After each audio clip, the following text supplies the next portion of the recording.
আসসালামু আলাইকুম সম্মানিত দর্শক, আমরা এই মুহূর্তে অবস্থান করতেছি মহাস্থানের সেই প্রাচীনতম নিদর্শনের একটি নিদর্শন জাহাজ কাটা প্রত্নস্থল।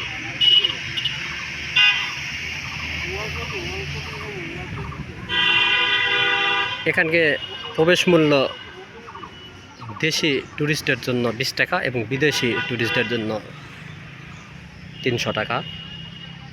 আমার সামনে ভিডিওতে একজন বিদেশি ট্যুরিস্টও আছে, যিনি এই মুহূর্তে কিছুক্ষণ আগেই টিকিট করে ঢুকেছে। আমরা যদি এই জায়গাটা সম্পর্কে বলি, মহাস্থানগড়ের বিস্তীর্ণ ধ্বংসাবশেষ প্রাচীন পুণ্ড্রবর্ধন ভূমির রাজধানী পুণ্ড্রনগরের সুদীর্ঘ প্রায় 2500 বছরের গৌরবোজ্জ্বল ইতিহাসের এক নীরব সাক্ষী। এই ধ্বংসাবশেষ বগুড়া শহরের 13 কিলোমিটার উত্তরে করতোয়া নদীর পশ্চিম তীরে অবস্থিত। সমগ্র বাংলার সর্বপ্রধান ও সর্বপ্রাচীন এই দুর্গনগরী পর্যায়ক্রমে মাটি ও ইটের বেষ্টনী প্রাচীর দ্বারা সুরক্ষিত, যা উত্তর দক্ষিণে 1525 মিটার দীর্ঘ এবং পূর্ব পশ্চিমে 1370 মিটার প্রশস্ত ও চতুর্পার্শ্ব সমতল ভূমি হতে 5 মিটার উঁচু। বেষ্টনী প্রাচীর ছাড়াও পূর্ব দিকে নদী ও অপর 3 দিকে গভীর পরিখা নগরীর অতিরিক্ত প্রতিরক্ষা ব্যবস্থা হিসেবে ব্যবহৃত হয়েছে। প্রত্নতান্ত্রিক নিদর্শন হতে জানা যায় যে কয়েক শতাব্দী পর্যন্ত এই স্থান পরাক্রমশালী মৌর্য, গুপ্ত এবং পাল শাসক বর্গের প্রাদেশিক রাজধানী ও পরবর্তীকালে হিন্দু সামন্ত রাজাগণের রাজধানী ছিল। দুর্গের বাইরে পশ্চিম ও উত্তর পশ্চিম, দক্ষিণ ও দক্ষিণ পশ্চিমে 7-8 কিলোমিটারের মধ্যে এখনও বিভিন্ন ধরনের বহু প্রাচীন নিদর্শন রয়েছে, যা উপশহরের সাক্ষ্য বহন করে। উল্লেখ্য যে বিখ্যাত চীনা পরিব্রাজক হুয়েন সাও ভারতবর্ষ ভ্রমণকালে কানিংহাম 1880 খ্রিস্টাব্দে মহাস্থান করে ধ্বংসাবশেষকে হুয়েন সাও বর্ণিত পুণ্ড্রনগর হিসেবে সঠিকভাবে শনাক্ত করেন। 1918-19 সালে মহাস্থানগড়ের সর্বপ্রথম প্রত্নতান্ত্রিক উৎখনন কার্য শুরু হয়। এ সময় নগরীর মধ্যে বৈরাগ্যীর ভিটা, মুনির ঘন ও বাইরে গোবিন্দ ভিটা নামক 3টি স্থান খনন করা হয়। এর দীর্ঘদিন পর 1960 এবং 61 সালে এবং পরবর্তীতে 1988 সাল হতে নিয়মিতভাবে দুর্গের বিভিন্ন অংশ উৎখনন করা হয়।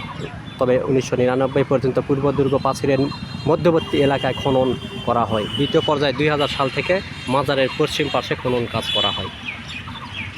দীর্ঘ সময়ব্যাপী ব্যাপক অনুসন্ধান ও খননের ফলে দুর্গ নগরীর অভ্যন্তরে খ্রিস্টপূর্ব চতুর্থ শতক থেকে শুরু করে মুসলিম যুগ পর্যন্ত প্রায় নিরবিচ্ছিন্নভাবে বসতি নিদর্শন উন্মোচিত হয়েছে। 18টি স্তরে পাক, মৌর্য, গুপ্ত, পাল ও মুসলিম যুগের কাঁচা পাকা ঘর বাড়ি, রাস্তা, নর্দমা, নালা, কূপ, মন্দির, মসজিদ, তোরণ, বুরুজ ইত্যাদি উন্মোচিত হয়েছে। এসব স্থাপত্যিক কাঠামো ছাড়াও আবিষ্কৃত হয়েছে তদানীন্তন নগর জীবনের বিভিন্ন অস্থাবর সাংস্কৃতিক দ্রব্যাদি, যেমন মৌর্য যুগের লিপিযুক্ত শিলাখণ্ড, রৌপ্য মুদ্রা ইত্যাদি। আপনারা যদি কখনো এখানে ভ্রমণ করতে আসেন মহাস্থানগড়ে, তবে অবশ্যই এই নিদর্শনগুলো আপনারা কখনোই মিস করবেন না।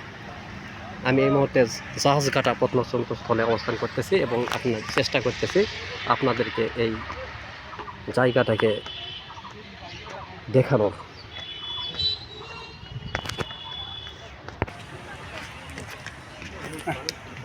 একদম দেই না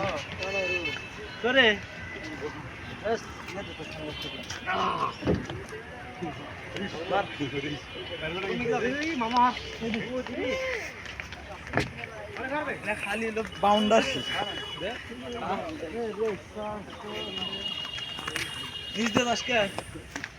আজকে শুক্রবার 3 এপ্রিল আর শুক্রবার দিন এখানে মানুষের আনাগোনা বেশি হয়, কারণ সাপ্তাহিক ছুটির কারণে মানুষেরা এখানে ঘুরতে আসে পরিবার পরিজন নিয়ে, বন্ধু বান্ধব নিয়ে। এই জন্য আপনারা যদি কখনো আসেন তবে অবশ্যই শুক্রবার দিন আসবেন।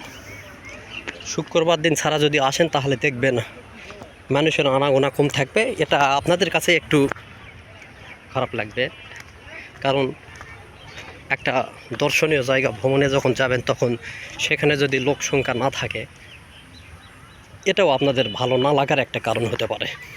এই জন্য অবশ্যই আপনারা চেষ্টা করবেন শুক্রবার দিন এখানে ভ্রমণ করার জন্য, কারণ একটা জায়গাতে ভ্রমণে যাওয়ার পর যদি দেখেন সেখানে অনেক মানুষজন আছে, আপনাদেরও ভালো লাগবে।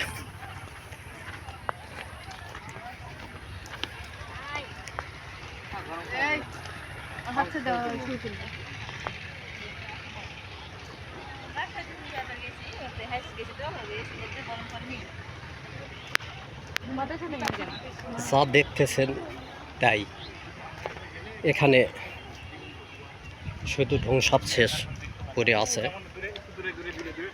এগুলো হচ্ছে স্থান।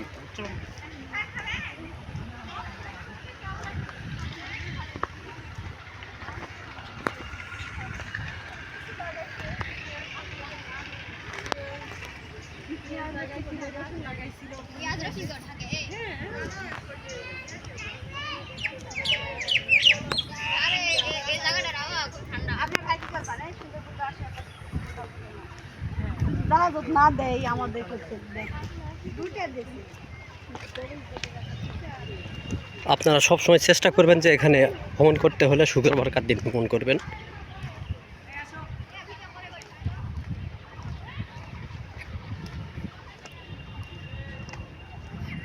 সবই ধ্বংসাবশেষ, যেদিকে তাকাবেন সেদিকে ধ্বংসাবশেষই দেখতে পাবেন।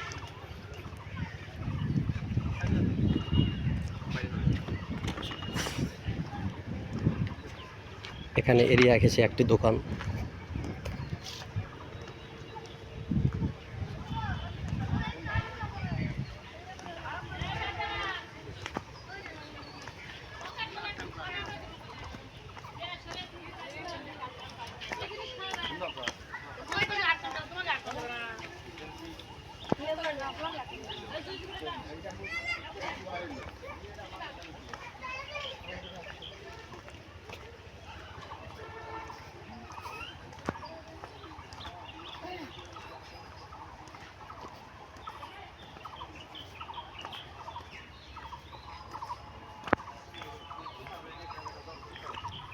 আমি ঢোকার সময় যে বিদেশি পর্যটককে কথা বলেছিলাম আমার ক্যামেরার সামনেই, সেই বিদেশি পর্যটক, আমি চেষ্টা করব তার একটা সাক্ষাৎকার নেওয়ার জন্য।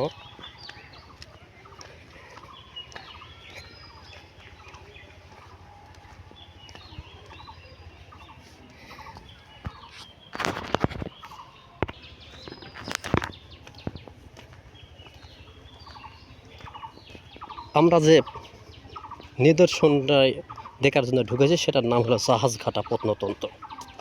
আর এই জাহাজঘাটা প্রত্নতন্ত্রের এটাই হলো শেষ সীমানায় নির্ধারণ করে রেখেছে, যা আপনারা বাউন্ডারি দেখে বুঝতে পারতেছেন।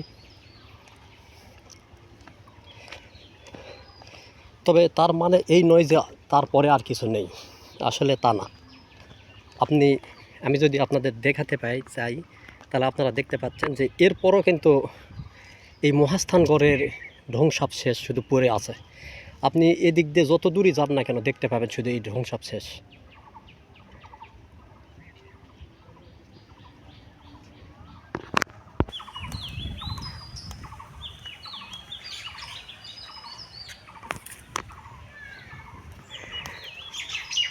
এই জাহাজ কাটার সবচেয়ে মনোরম জায়গা এটা, এখানে শীতল একটা জায়গা।